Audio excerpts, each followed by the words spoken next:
Vamos a orar, extendamos nuestras manos para orar, para que el Señor nos hable a través de su palabra. En el nombre de Jesús, Padre, te damos gracias por tu palabra, gracias por tu sierva que se ha preparado a conciencia delante de ti, Señor. Pero, Señor, más que nada es la asistencia de tu Espíritu Santo en la predicación de tu palabra, que no es un ministerio humano, sino que es sobrenatural, ya que tú has hablado, ya que somos solo instrumentos en tus manos y queremos con fidelidad ser portavoces de lo que tú quieres decirnos en esta tarde. Por eso, en el nombre de Jesús, bendecimos a tu sierva Karina para que nos traiga tu palabra fresca en este momento, y abrimos nuestros corazones para que tú extiendas esa semilla y siembres nuestros corazones la semilla viva de tu palabra y que dé mucho fruto.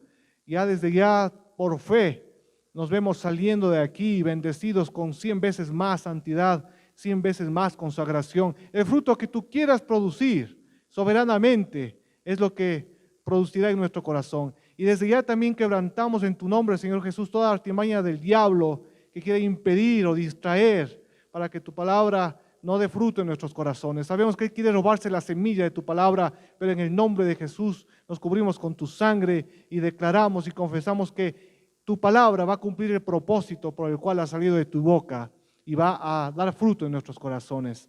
También oramos por todas las siervas tuyas que son instrumentos de tu palabra, con los niños, en la consejería, en las redes, en cada grupo de aquí de la iglesia están sirviéndote, Señor, tal vez de manera anónima, tal vez no aquí en esta plataforma, pero son instrumentos de tu palabra, siervas de Dios, así como mi esposa, que están clamando y estudiando tu palabra y haciendo que esa palabra llegue a cada uno de nuestros corazones. Oramos para que extiendas tu obra, Señor, ya que tú nos has llamado a hombres y mujeres por igual a poder prepararnos y poder buscar tu dirección para ser instrumentos en la transmisión de tu palabra. En el nombre de Jesús. Amén. Gracias, amor. Buenos días, mis hermanos. Qué bueno que estamos más. La semana anterior, parece que con lo que les dijo mi esposo que trajeran algún invitado, se asustaron y no vinieron. Pero me alegro mucho verles. El día de hoy vamos a hablar sobre idolatría y discipulado verdadero. Desde que empezó la pandemia, una de las noticias que más escuchamos fue de la gente que se había hecho rica debido a la corrupción. Y esto fue porque estaban negociando ¿con qué? Con las mascarillas, ¿con qué más? Con las fundas para los cadáveres, con las medicinas, cobrando precios exorbitantes. Y ahora último, hasta ahora último, ¿sí han visto que están vendiendo los carnets de vacunación por $5?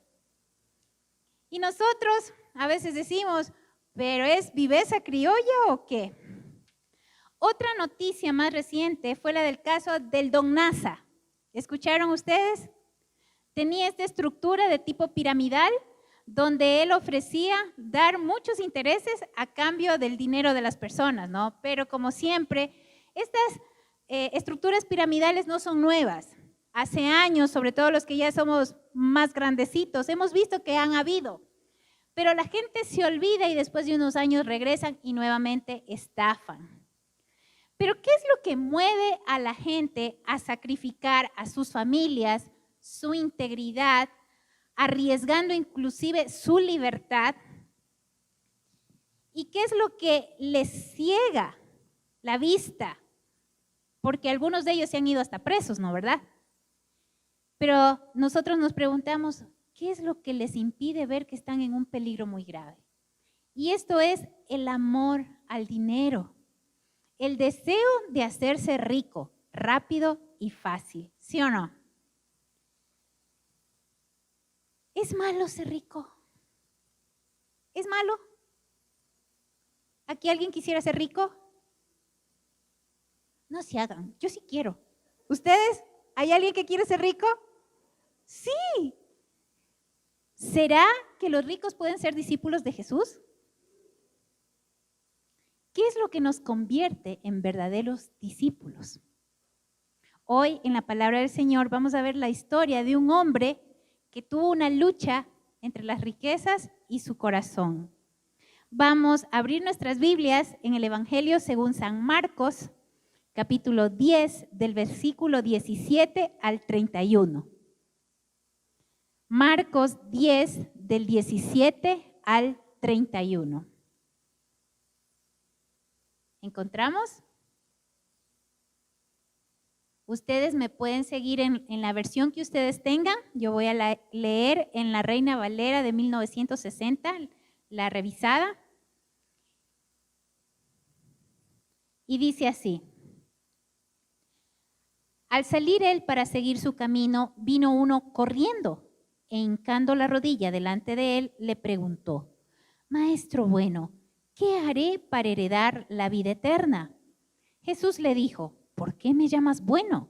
Ninguno hay bueno, sino solo uno, Dios. Los mandamientos sabes: no adulteres, no mates, no hurtes, no digas falso testimonio, no defraudes, honra a tu padre y a tu madre. Él entonces respondiendo le dijo: Maestro, todo esto lo he guardado desde mi juventud. Entonces Jesús, mirándole, le amó y le dijo: una cosa te falta. Anda, vende todo lo que tienes y dalo a los pobres, y tendrás tesoro en el cielo. Y ven, sígueme tomando tu cruz. Pero él, afligido por estas palabras, se fue triste porque tenía muchas posesiones. En primer lugar, antes de que empezara esta cita, dice: al salir él para seguir su camino. ¿Dónde estaba Jesús antes de empezar este texto? Si ustedes recorren 3 versículos antes, vamos a encontrar ese pasaje que muchos de nosotros no sabemos, que es cuando estas mamás llevaron a sus niños para que Jesús los bendiga. Y los discípulos no les dejaban pasar. ¿Y qué les dijo Jesús? Que no se lo impidan, porque de ellos es el reino de los cielos. Entonces Jesús estaba terminando de orar por los guaguas cuando él ya decide continuar con su camino y viene este joven rico. Ahora, para nosotros nos suena así nomás: vino corriendo, se hincó delante de él, pero hay muchas cosas que nosotros vamos a ir analizando poco a poco. En primer lugar, en el tiempo que se dio esta historia, los reyes, los patriarcas, las personas importantes no corrían. ¿Y saben por qué no corrían? Porque al correr se les movía las vestiduras y se les veían las piernas. Y eso era considerado como un sinónimo de vergüenza. ¿Se acuerdan cuando el rey David estaba danzando y que se le alzó su vestido, se le vieron las piernas y su mujer se avergonzó? Se sintió muy mal porque los reyes no se suponía que hagan eso. Este hombre, aunque dice el joven rico, pero no era tan joven, era un hombre, cuando se acerca, viene corriendo. Probablemente se le veían sus piernas, pero no contento con correr, viene y se arrodilla. ¿Ante quién se arrodilla la gente? Ante alguien importante. No ante cualquiera uno se arrodilla, ante el rey, el sacerdote, y viene este hombre y se arrodilla delante de Jesús. Pero no conforme con esto, le dice: maestro bueno. Todos los judíos sabían que bueno solo es Dios y que no se le podría atribuir a nadie más decirle bueno. Pero viene este hombre y le dice: maestro bueno. Imagínense la reacción de todos los que estaban alrededor de Jesús. Siempre cuando Jesús estaba en algún lugar, habían los que venían por los milagros, los curiosos y los que venían para condenar a Jesús. Y seguramente había algunos ahí parando la oreja, dándose cuenta, ¿cómo se va a venir a postrar delante de este carpintero y encima decirle bueno? Y luego viene y le dice Jesús, ¿por qué me llamas bueno? ¿Sabes lo que me estás diciendo? ¿Sabes que bueno solo es Dios? ¿Por qué me dices bueno? Como quien dice, piensa bien lo que estás diciendo. Y viene el hombre y le lanza la pregunta. Imagínense, viene corriendo, jadeando para preguntarle lo siguiente. ¿Qué haré para heredar la vida eterna? No le pregunta, ¿qué haré para ser tu discípulo? ¿Qué haré para seguirte, Jesús? Le pregunta, ¿qué haré para heredar la vida eterna? ¿Por qué le dice así? Porque él en sus fuerzas quería heredar la vida eterna.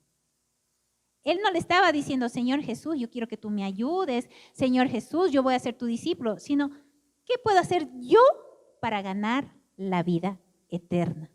Entonces Jesús le dice, ¿no? Conoces los mandamientos. No mates, no cometas adulterio, no robes, no des falso testimonio, no defraudes. Honra a tu padre y a tu madre. Este era el ABC de la ley.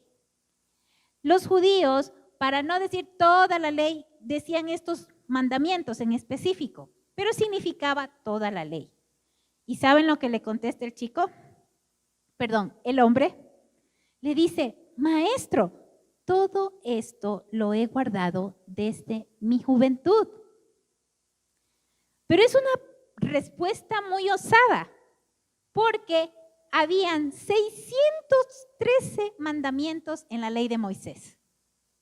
¿Ustedes creen que él había cumplido los 613? ¿Será que nosotros hemos cumplido todo lo que dice la Biblia? A ver, alguien, si ha cumplido todo, que me pase la polla, porque yo no. 613 mandamientos, y él viene y dice, lo he cumplido todo.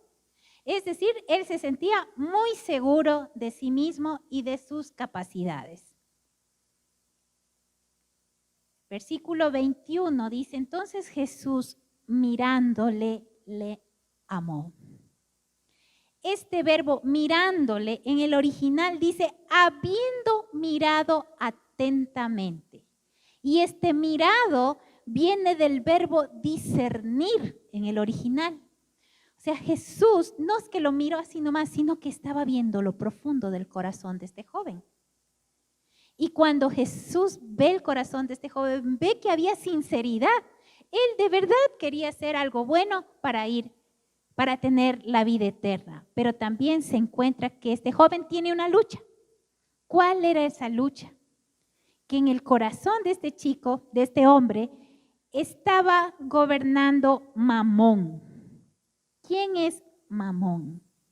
Es el dios de la avaricia en arameo. Es el dios de la avaricia. Este hombre, cuando se acercó a Jesús, aunque tenía buenas intenciones, ni él mismo se había dado cuenta que tenía un ídolo en su corazón. Y a pesar de que él tiene un ídolo en su corazón y que Jesús lo sabe, Jesús lo ama, no lo rechaza.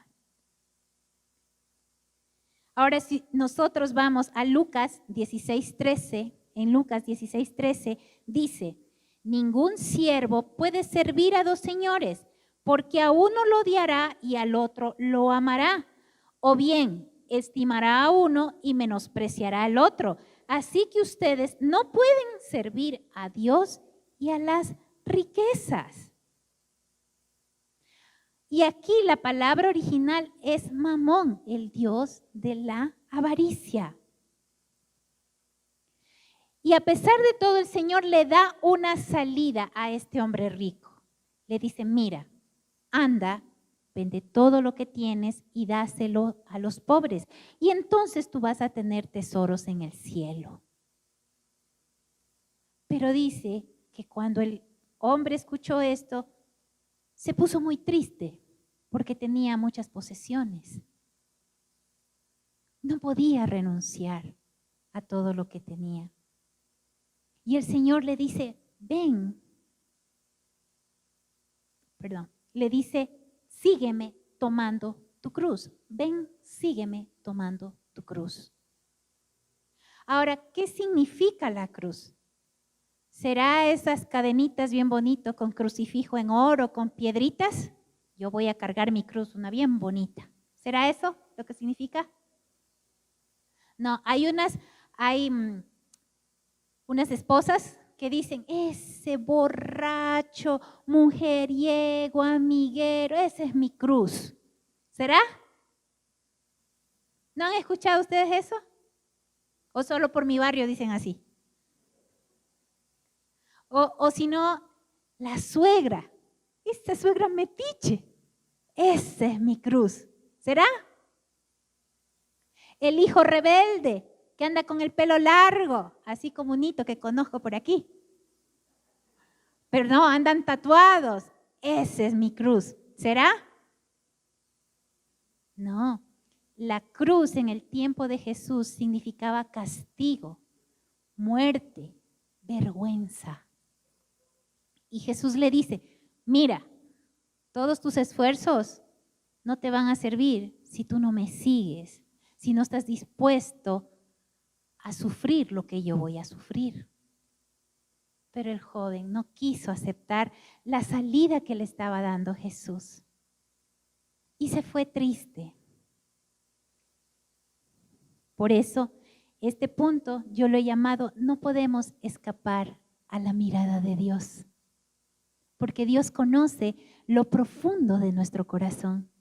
A Él no lo podemos engañar. Y a veces nosotros también somos como el joven rico. Venimos a la iglesia, queremos tener vida eterna, ¿no, verdad?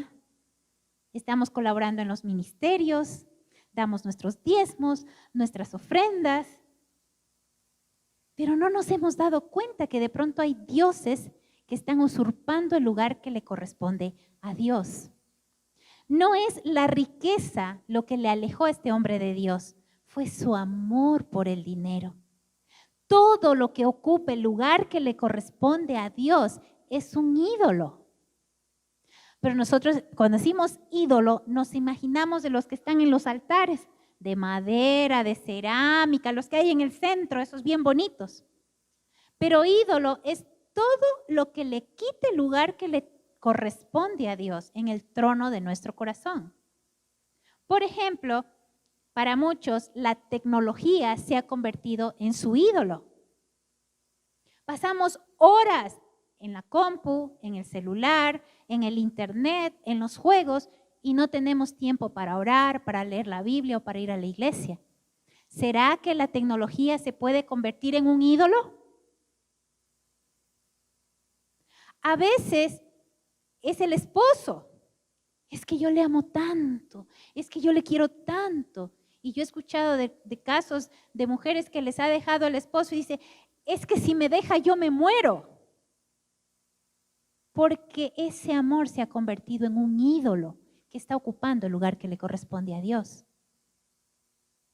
El amor desmedido por las cosas materiales, por el trabajo, por mantener el qué dirán. No tengo plata ni para la comida, pero eso sí, me echo todos los ananayes encima y no importa cuánto gaste. Y ya no tengo plata ni para la iglesia, ni para la ofrenda, ni para ayudar a las personas, porque estoy usando mi propia vanidad. Tengo ídolos, tengo ídolos. Y el Señor, a pesar de todo, a pesar de que Él nos conoce y que sabe que hay alguien que está compitiendo en nuestro corazón, no nos deja de amar. Él nos va a mostrar una salida. Entonces, el primer punto es que no podemos escapar, no nos podemos esconder de la mirada de Dios. En segundo lugar, las apariencias engañan. Las apariencias engañan. Vamos a continuar la lectura en el versículo 23 de Marcos 10.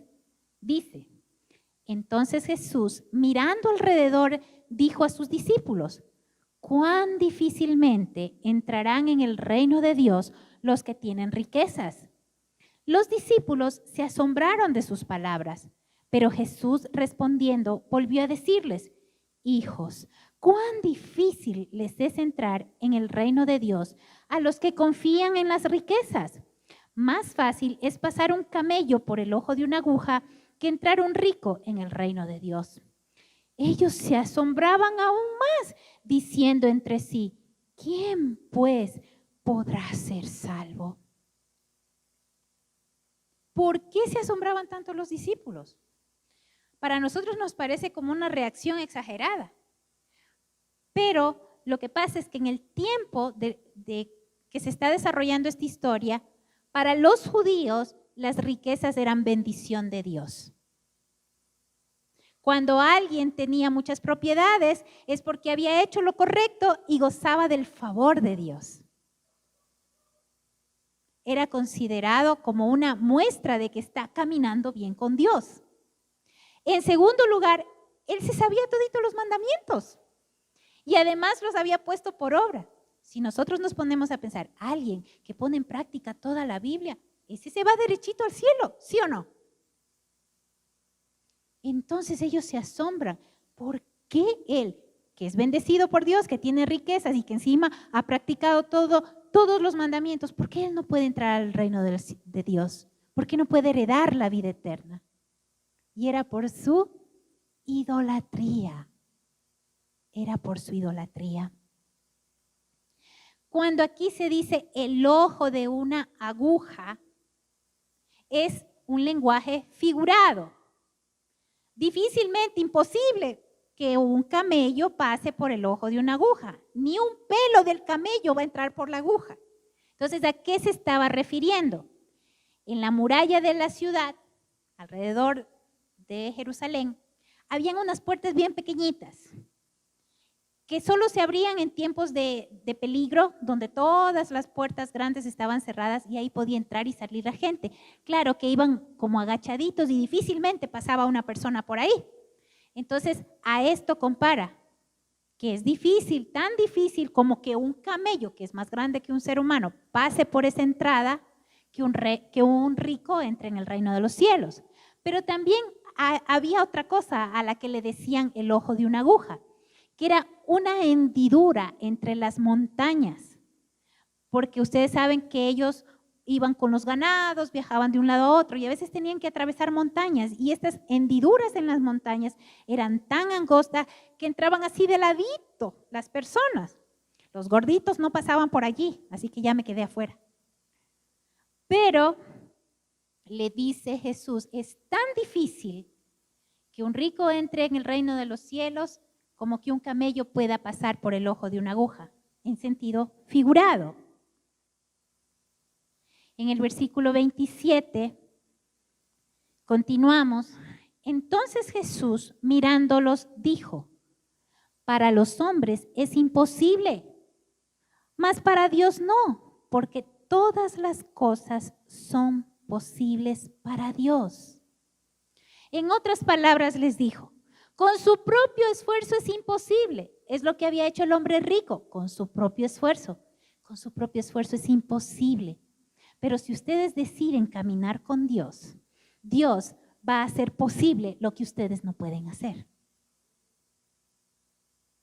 En nuestras fuerzas, en nuestra capacidad humana, no podemos.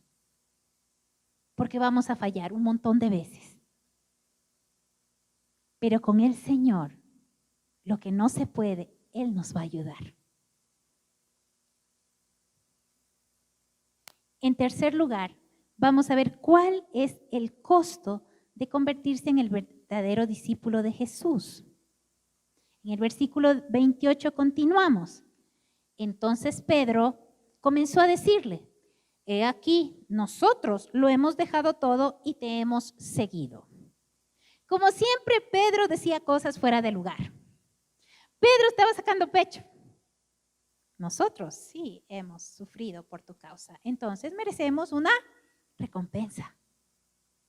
Pero vamos a ver qué le dice Jesús. Ahora recuérdense que los discípulos ya habían estado discutiendo con quién iba a ser mayor en el reino, quién se iba a sentar a la derecha y quién se iba a sentar a la izquierda, porque ellos pensaban que el hecho de haber caminado todo ese tramo con Jesús le daba algún privilegio, ¿no verdad? Una palanca para sentarse a la diestra o a la izquierda de Jesús.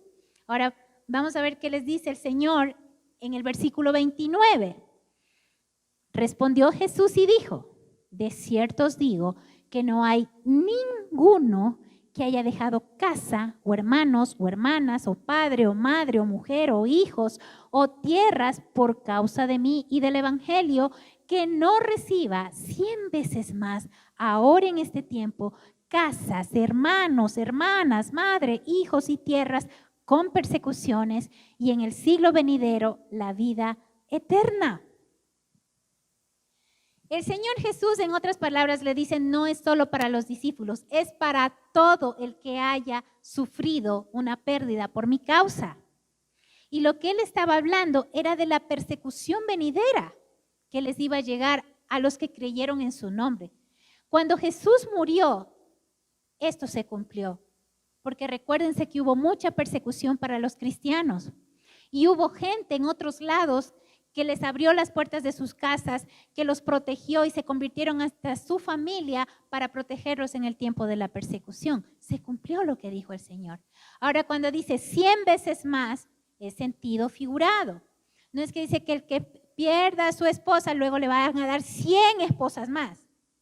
Además, no es bueno porque va a tener 100 suegras más.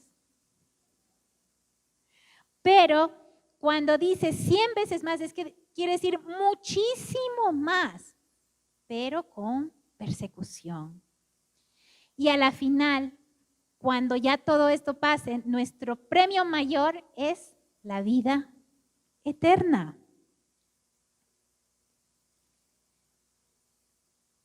El versículo 31, Jesús termina diciendo, pero muchos primeros serán postreros y los postreros primeros. Esto suena como trabalengua. Muchos primeros serán postreros y los postreros primero.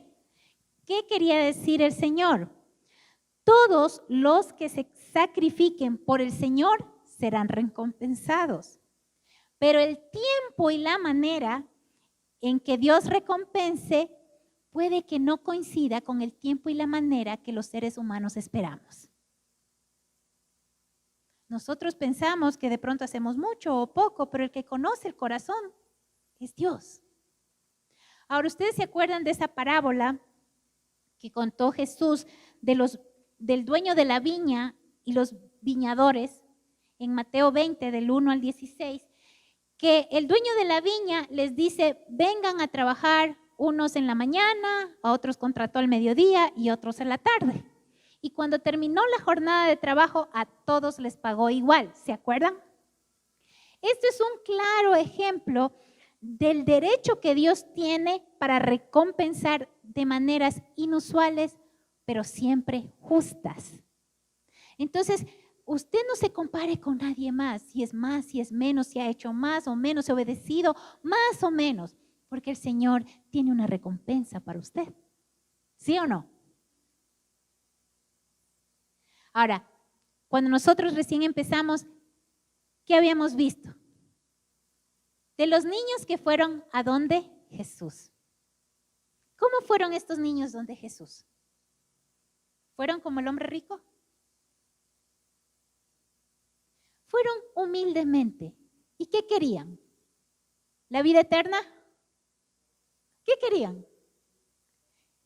Que Jesús los bendijera. ¿Y qué dice el Señor? Que el que no reciba el reino de Dios como un niño no entrará en él. Pero miren la contradicción del hombre rico. El hombre rico viene con su propio esfuerzo. Yo he cumplido la ley, he hecho esto, este otro. Pero por la idolatría de su corazón no pudo entrar al reino de Dios. El costo de seguir a Jesús es muy alto. Ser su discípulo, no cualquiera lo puede.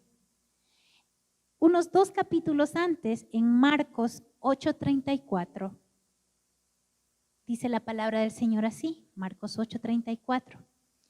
Y llamando a la gente y a sus discípulos, les dijo: si alguno quiere venir en pos de mí, niéguese a sí mismo y tome su cruz y sígame. ¿Qué quiere decir niéguese a sí mismo? Dejen de pensar en ustedes mismos, dijo el Señor. Empiecen a pensar en los demás, en cómo compartir el reino del Señor a los demás, en cómo dar de comer al pobre, en cómo compartir las buenas nuevas al que no tiene. Niéguese a sí mismo. No es cuestión de usted. El mundo no gira alrededor de usted. ¿Qué más dice? Tome su cruz. Esté dispuesto a pagar el precio. Y sígame. Seguir a Jesús, si usted va con un corazón humilde como el de un niño, Jesús no se convierte en algo imposible, porque dice que Dios va a hacer que nosotros podamos cumplir lo que es imposible para el hombre, lo vamos a hacer de la mano de Dios. ¿Sí o no? Y tenemos una gran recompensa. La recompensa, en primer lugar, es la vida eterna al lado de Jesús. Y en segundo lugar, dice que tendremos tesoros en el cielo. Cuando el Señor le dijo, renuncia a tus riquezas y en vez de tener una riqueza que es pasajera, tendrás tesoros en el cielo. Entonces vamos a hacer un repaso. En primer lugar, no podemos esconder nada ante la mirada de Jesús. Podemos engañar a todo el mundo, pero a Dios no. En segundo lugar, las apariencias engañan. Podemos ver gente que esté haciendo un montón de cosas, pero eso no significa nada, porque las apariencias engañan. Y en tercer lugar, el costo de ser un verdadero discípulo es llevar la cruz de Cristo. Estar dispuestos a sufrir lo que Él sufrió. Y muchos de nosotros podemos perder cosas por seguir al Señor. Podemos perder amigos, sobre todo esos, que eran muy buenos amigos. Ya usted está en los caminos del Señor y dicen, este aburrido, hermanito, aleluya, ya no viene a compartir. Usted puede perder familia, porque hay familias que cuando alguien se convierte, dicen, hasta ahí nomás llegaste, no te conozco más. Eso pasa en países musulmanes. Si alguien se convierte a los caminos del Señor, su familia dice, no existes, es como que te hubieras muerto. Puede perder también cosas económicas, porque las personas a veces, cuando están lejos de los caminos del Señor, han tenido ganancias que no son muy honestas, pero cuando se convierten en discípulos de Jesús, hacen las cosas correctas. Y entonces usted ya no va a ganar lo mismo, porque va a hacer las cosas bien hechas. Ya no va a estafar, ya no va a tener ganancias ilícitas, ya no va a haber corrupción y puede perder riquezas.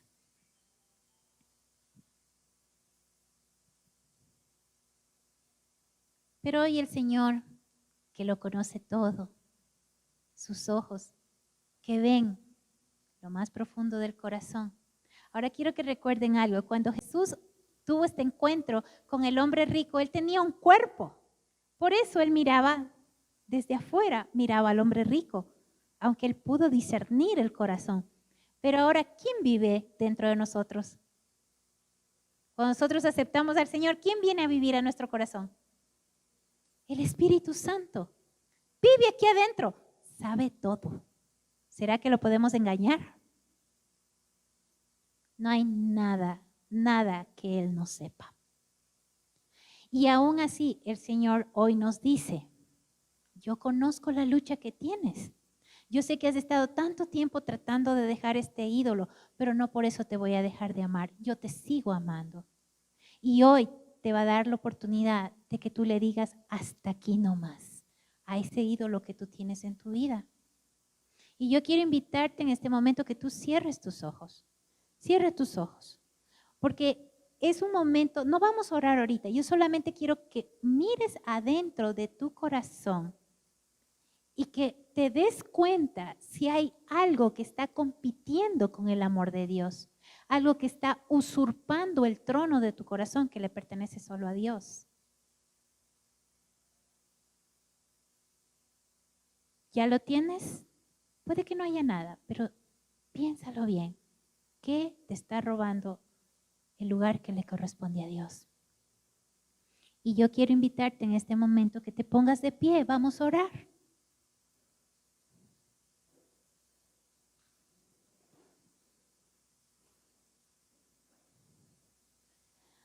Padre amado, te damos muchas gracias por tu Hijo Jesucristo.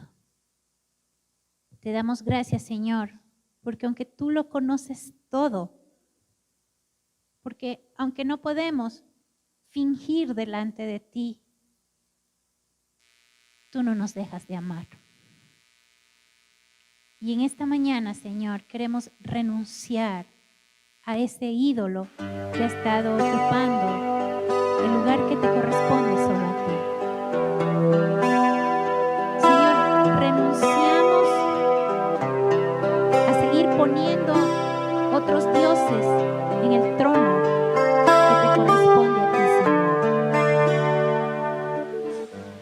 Señor, a veces es muy difícil, es una lucha, pero queremos agarrarnos de tu mano y confiar en tu promesa que dice que para nosotros, en nuestro esfuerzo es imposible, pero contigo todo es posible.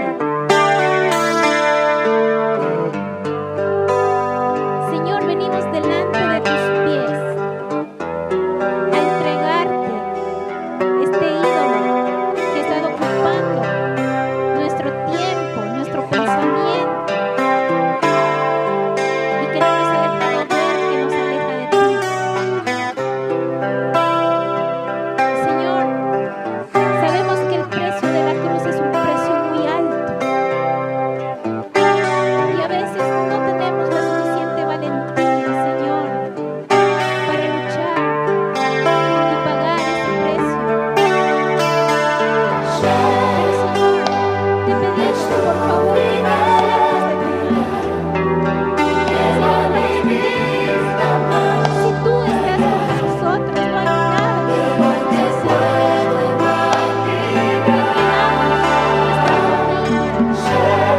Ayúdanos a ser sabios para poder traernos delante de ti. Señor, queremos pedirte también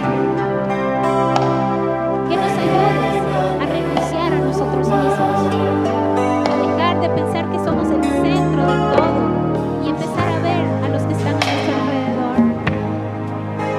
Señor, confesamos nuestro pecado de idolatría. Nos humillamos delante de tu presencia. Perdónanos, Señor. Lávanos con tu sangre preciosa.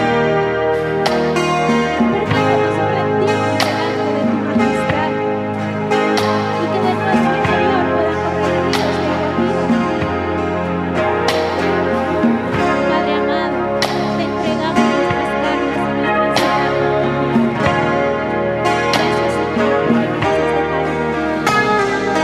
En el nombre de Jesús oramos. Amén. Yo quiero invitarles a que cantemos esta canción desde nuestro corazón y entendiendo que no hay nada que podamos ocultar de la mirada del Señor.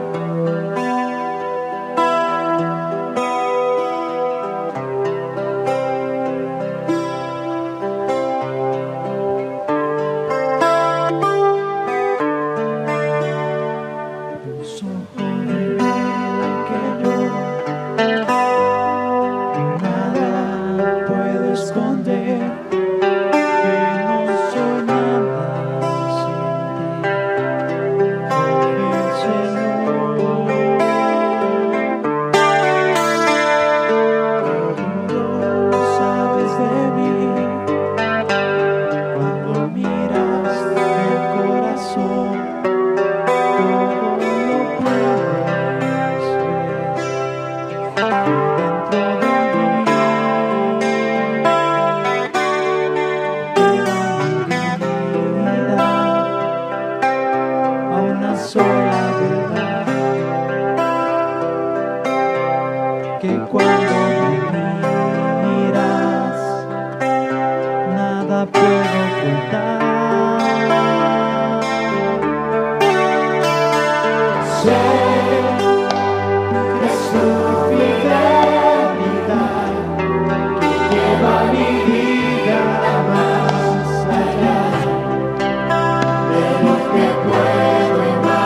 esta prédica es que podemos engañarnos y pensar que somos verdaderos discípulos.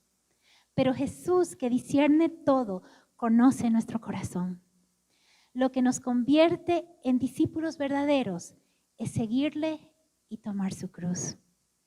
Quiero dejar con ustedes este versículo de Marcos 10:29.